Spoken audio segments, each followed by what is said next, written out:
અપીલની ખૂબ ચર્ચા ચાલી રહી છે, પરંતુ આ ચર્ચા વચ્ચે પંચમહાલના ગોધરામાં લોકો ફરી એકવાર લાઇનમાં લાગી ગયા છે, કારણ કે ગોધરાના પેટ્રોલ પંપો પર નો પેટ્રોલના બોર્ડ લાગવા માંડ્યા છે. શું છે સત્ય, આવો જાણીએ.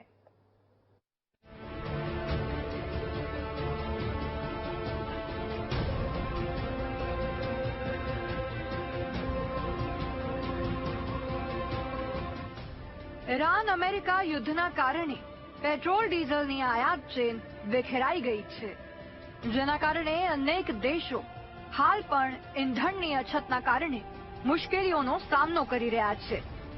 થોડા સમય પહેલા ગુજરાતમાં પેટ્રોલ ડીઝલના સ્ટોકને લઈને અફવા ઉડી હતી, જેથી પેટ્રોલ પંપો પર 2 કિલોમીટર સુધી લાંબી લાઈનો લાગી હતી. જોકે તે અફવા લાંબો સમય ન ચાલી, પરંતુ ફરી પેટ્રોલ ડીઝલ બચાવવાની પ્રધાનમંત્રીની અપીલ વચ્ચે ગોધરા શહેરમાં બાયપાસ રોડ પર આવેલા મોટા ભાગના પેટ્રોલ પંપો પર પેટ્રોલ ડીઝલનો સ્ટોક ખતમ થઈ ગયો છે. નો પેટ્રોલ ડીઝલના બોર્ડ લગાવી દેવાયા છે, જેથી જ્યાં પણ પેટ્રોલ ડીઝલનો જથ્થો ઉપલબ્ધ છે ત્યાં ફરી વાહન ચાલકોની લાઈનો જોવા મળી.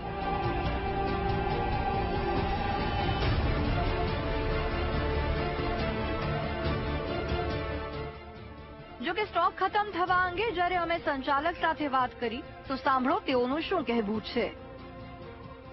સવારે પેટ્રોલ ખલાસ થઈ ગયું છે, એટલે પેટ્રોલ નથીના બોર્ડ મારેલા છે. હમણાં કંપનીમાં સવારે ગાડી ભરાઈ ગઈ છે અને આવશે, ખાલી કર્યા પછી જથ્થો રાબેતો મુજબ મળી જશે.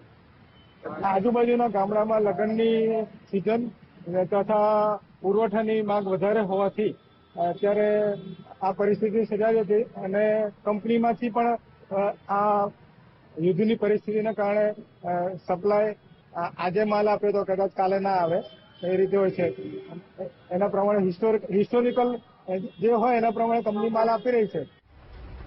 સંચાલકો તો કહે છે કે સ્ટોક એક દિવસમાં આવી જશે, પરંતુ 10 માંથી 5 પેટ્રોલ પંપ પર સ્ટોક ખૂટી જાય તો જનતાને તો ક્યાંક ડર લાગવાનો જ છે, જેથી લોકો ટાંકીઓ ફૂલ કરાવવા લાગ્યા છે. આવા સમયમાં વીટીવી ન્યૂઝ લોકોને અપીલ કરવા માંગે છે કે રાજ્યમાં કોઈ પેટ્રોલ ડીઝલની અછત હાલ નથી, કોઈ સ્ટોકની અછત નથી, જેથી ખોટી અફવાથી દૂર રહેજો. વિવેક સુથાર, વીટીવી ન્યૂઝ, પંચમહાલ.